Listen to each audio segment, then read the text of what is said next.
गुरुवे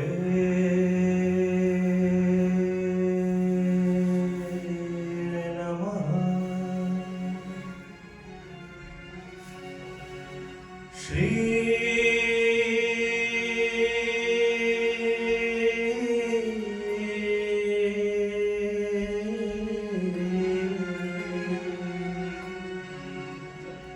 कृष्ण चरण कमलेभ्यो नमः। श्री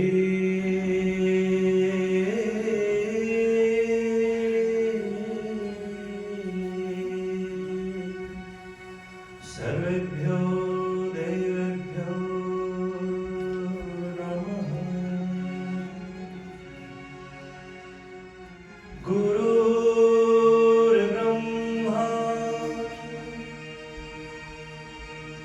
गुरुर्विष्णु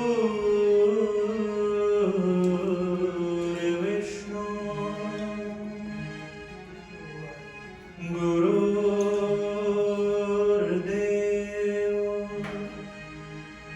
महेश्वर।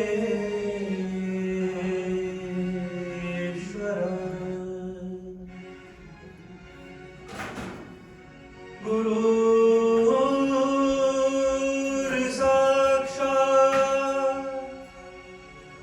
परब्रह्म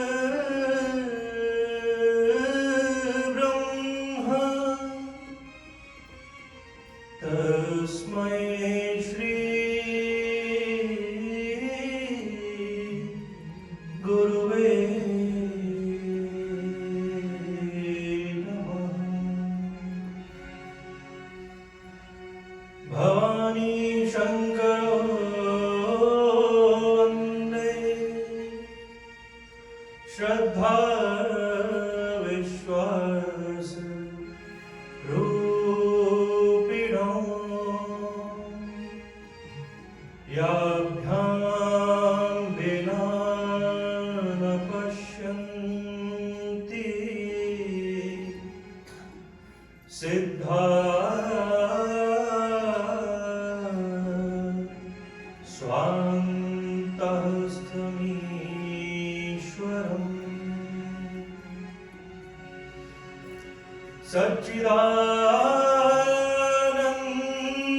सच्चिदानन्दरूपाय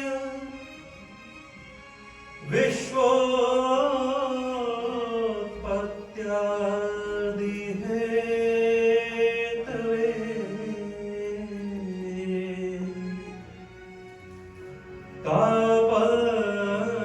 तापत्रय विनाशाय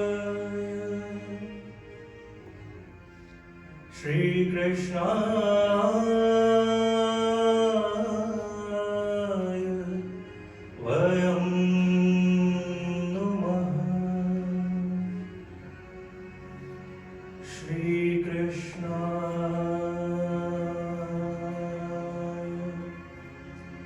वयं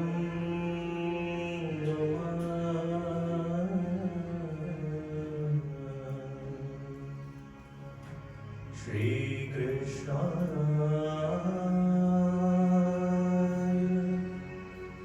वयं नुमः।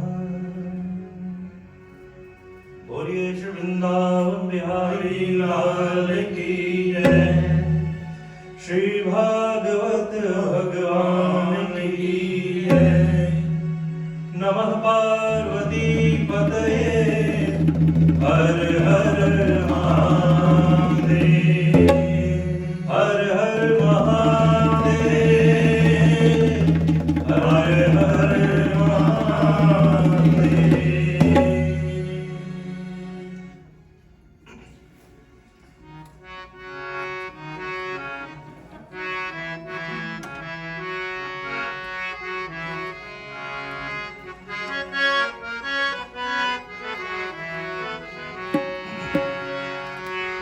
जय जय राधारमण हरि बोल।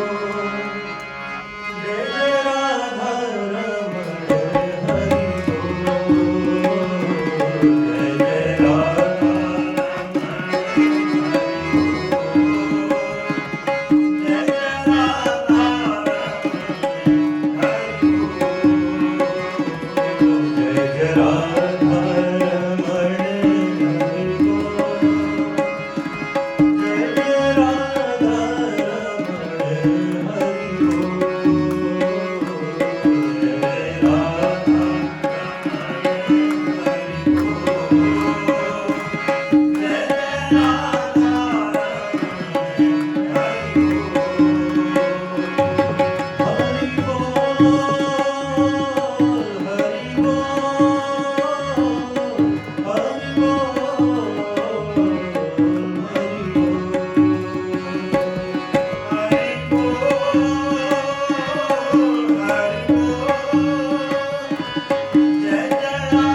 भक्ति से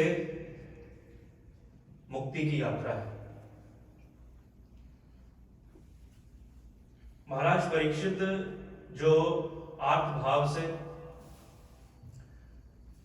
श्रृंगी ऋषि के द्वारा श्रापित शुक्ताल तीर्थ में गंगा जी के तट पर मुक्ति की प्यास लिए बैठे हुए हैं, कहीं से किसी के भी द्वारा जिन्हें समाधान नहीं मिला, श्री सुखदेव जी महाराज आए। महाराज परीक्षित से कहा सुखदेव जी ने, परीक्षित मुक्ति तो बहुत छोटी सी चीज है, पहले भक्ति की बात करते हैं। भक्ति से मुक्ति की यात्रा तो यह है ही श्रीमद् भागवत, लेकिन यात्रा विपरीत भी हो सकती है, उल्टी भी हो सकती है। मुक्ति से भक्ति की ओर भी यात्रा संभव है। यह भक्ति की योग्यता पर निर्भर करता है।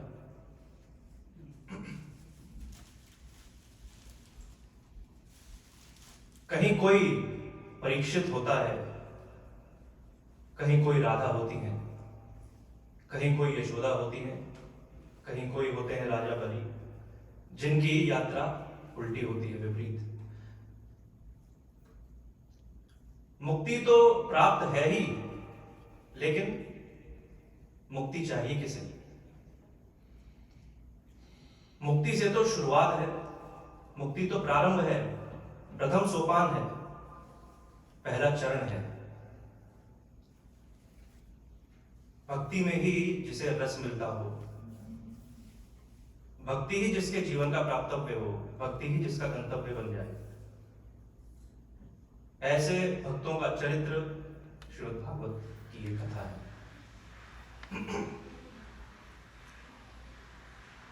कल हमने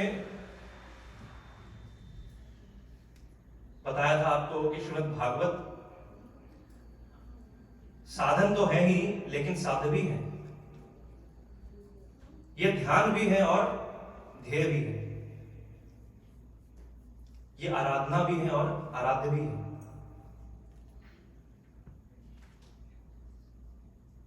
इनसे कुछ छोटा मोटा हमें सांसारिक वस्तु पदार्थ मिल भी जाए तो हमारे जीवन का समाधान प्रकट नहीं होगा उससे।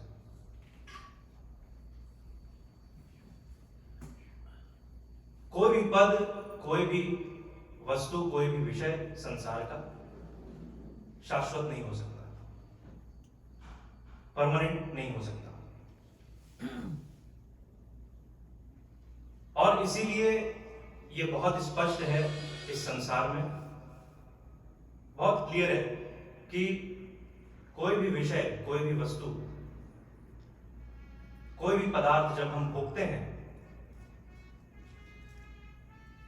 तो जैसे जैसे हम उसे भोगते चले जाते हैं, जैसे जैसे हम उसका उपभोग करते हैं, जैसे जैसे हमें जीवन मिलता चला जाता है, वैसे वैसे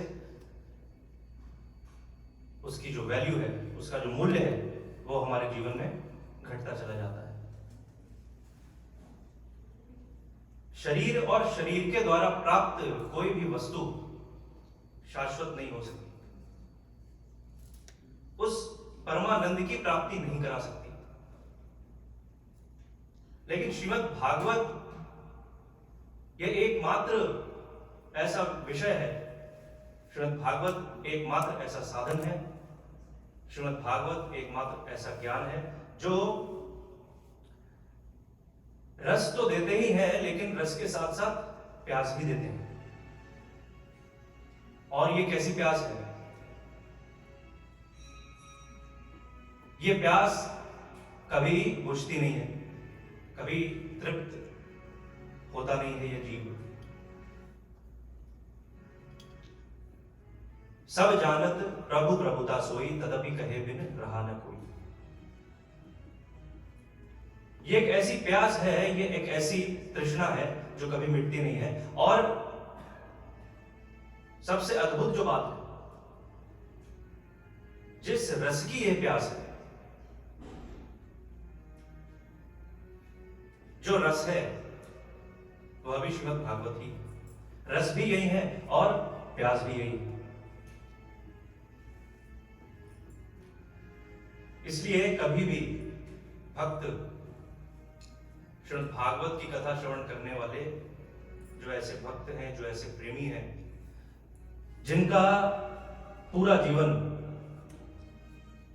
श्री भगवान को ही समर्पित है, जिनके हृदय में श्री भगवान विराजते हैं, ऐसे जो प्रेमी हैं, वे कभी भी भगवान की कथा श्रवण करते हुए तृप्त नहीं होते।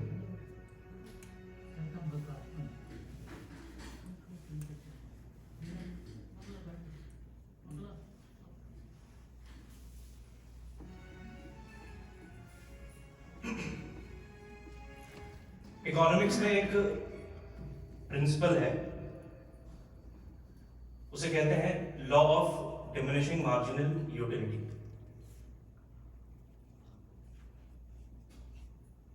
एक बहुत अच्छा उदाहरण है, इसके द्वारा आपको समझाया जा सकता है। Law of diminishing marginal utility क्या है? यदि एक उदाहरण के द्वारा मैं आपको बताऊं, तो यदि कोई बहुत प्रिय वस्तु, आपको भोजन आपने किया और आकंठ तृप्ति मिल गई, एकदम तृप्त हो गए भोजन करके, और अब भोजन के अंत में, जैसा कुछ लोग मिष्ठान बहुत पसंद करते हैं, मीठा, तो ऐसे ही आपकी कोई बहुत ऐसी प्रिय मिठाई, कोई ऐसा मिष्ठान आपके सामने कोई लेकर के आए, रसगुल्ला, गुलाब जामुन, जो भी, और पहला जो आपको, वो जो गुलाब जामुन है, जब आपको सर्व किया जाएगा, जब आप उसे खाएंगे, तो उस पहले गुलाब जामुन को खाने के बाद जो उससे निष्पन्न होता हुआ जो आनंद है, वो जो आपको मिलेगा, उससे बहुत अद्भुत होगा। अब एक से तो मन भरता नहीं है, तो उसके बाद आप दूसरा भी खाएंगे। लेकिन जब आप दूसरा मिष्ठान खाते हैं, तो पहले बार जो आपने खाया था, उसकी अपेक्षा ये जो दूसरी बार आप खाएंगे, उससे आनंद में थोड़ी सी कमी आएगी। वह पहली बार जैसा आनंद नहीं मिलेगा।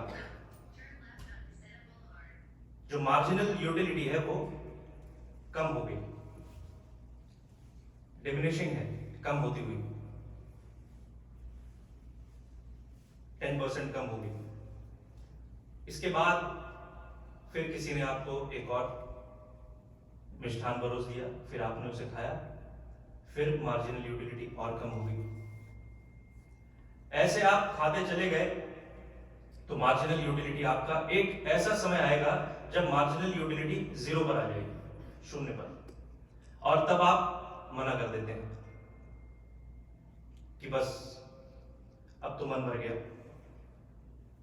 अब इच्छा नहीं है और खाने की। इसके बाद भी कोई छोटा, कोई बच्चा, कोई आपका पोता पोती आपको आगे बोले, एक मेरे हाथ से भी खाइए,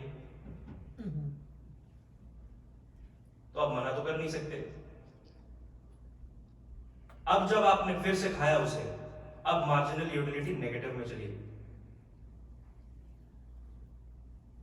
अब वो स्थिति आ जाएगी जब आप दूर से देखेंगे उस मिष्ठान को, जो आपको इतना प्रिय था, जिसको खाने के लिए आप इतने उत्सुक थे, अब दूर से देख करके ही आपको ऐसा लगेगा जैसे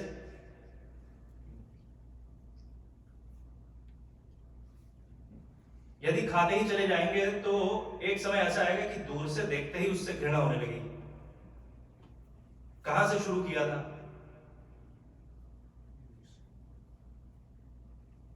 जब देखकर उसको मुंह में पानी आ गया था, एक वो स्थिति थी, और धीरे धीरे धीरे खाते खाते किस स्थिति पर पहुंच जाते हैं, जब देखते ही अब तो ऐसा लगता है कि सीधे किसी नाली में जाकर के सूद समेत लौटा देना पड़ेगा।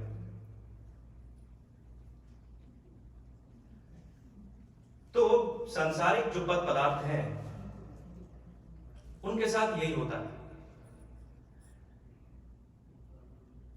अपने जीवन में भी आपका अनुभव आपने किया होगा, जब बहुत संघर्ष में, बहुत अभावपूर्ण जीवन में, जब आपने कभी वह पहली साइकिल या स्कूटर या मोटरसाइकिल खरीदी होगी, कभी पहली जो वस्तु खरीदी होगी, तब जो उससे आनंद प्राप्त हुआ होगा, आज भले ही आप बड़ी बड़ी गाड़ियां ले लें,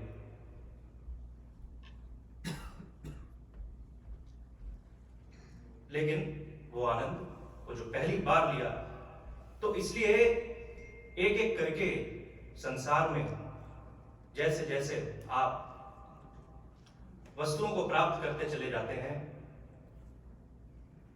उपलब्धियां मिलती चली जाती हैं आपको आपके जीवन में, वैसे वैसे उनका मूल्य, उनसे प्राप्त होने वाला आनंद वो घटता चला जाता है, क्षीण होता चला जाता है।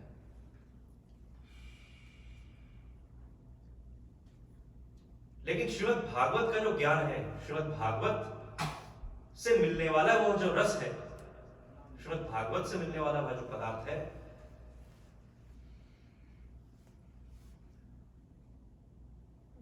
जैसे जैसे आप इसका सेवन करते चले जाते हैं, जैसे जैसे आप श्री भगवान के चरित्र, श्री भगवान के लीला रस माधुर्य का आस्वादन करते चले जाते हैं, श्री भगवान की कथा श्रवण करते चले जाते हैं, वैसे वैसे आपके हृदय में प्यास घटती नहीं है, बढ़ती चली जाती है। स्टेप बाय स्टेप एक एक सोपान आप चढ़ते चले जाते हैं। ये एक पूरा प्रोसेस है, ये एक श्रृंखला है।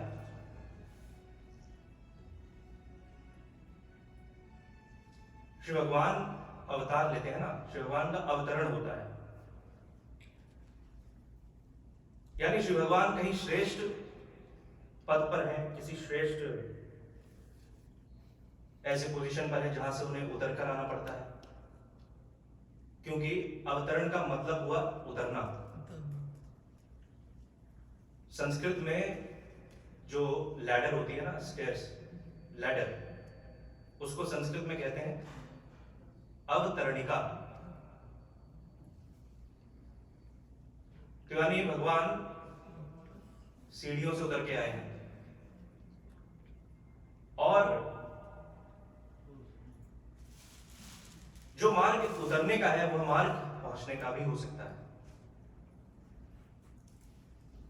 उसी मार्ग से, उसी व्यवस्था से श्री भगवान को प्राप्त करने का जो ज्ञान है, श्री भगवान को प्राप्त करने की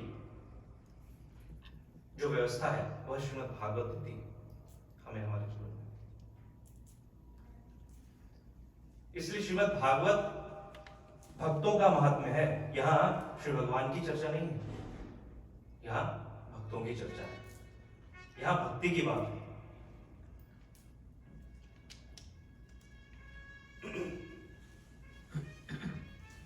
इसलिए ज्ञान और वैराग्य को भक्ति का पुत्र बताया है, क्योंकि भक्ति से ज्ञान और वैराग्य का जन्म होता है। वैराग्य बड़ा पुत्र है, ज्ञान बाद में आता है, क्योंकि जब तक छूटेगा नहीं तब तक अंदर बीज फूटेगा नहीं।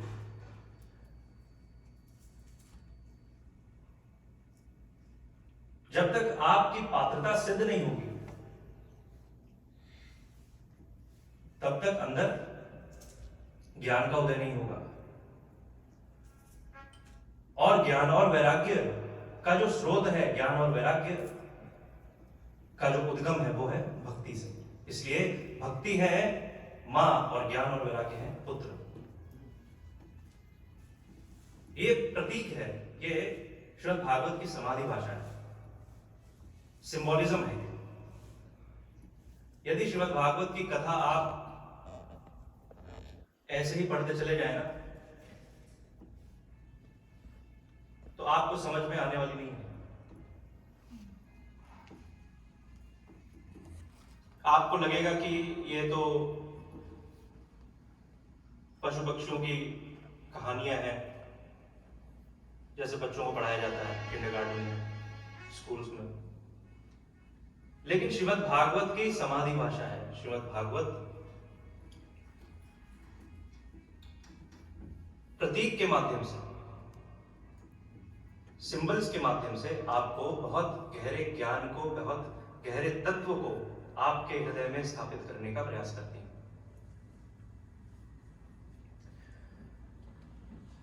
कल की कथा में हमने आपको बताया था कि किस प्रकार नारद जी की भेंट हुई भक्ति देवी से। ज्ञान और वैराग्य दोनों पुत्र हैं, दोनों वृद्ध हो गए हैं। नारद जी ने बहुत प्रयास किया ज्ञान और वैराग्य को उठाने का, जगाने का। उनके कान के पास जाकर के वेद ध्वनि की, वेदांत घोष किया, गीता पाठ किया। रे ज्ञान प्रबुद्धताम शीघ्रम, रे वैराग्य प्रबुद्धताम, उठो ज्ञान, उठो वैराग्य, जागो जागो। जब बहुत प्रयास किया तो ज्ञान और वैराग्य उठे, जागे। जमाई लेते हुए कुछ दूर तक गए, लेकिन फिर निश्चेष्ट होकर गिर पड़े। जब हम कथा श्रवण करते हैं तो हमारे जीवन में भी ज्ञान और वैराग्य जागते हैं। ऐसे ही जब तक होते हैं हम यहां, तब तक ज्ञान और वैराग्य जागे हुए होते हैं।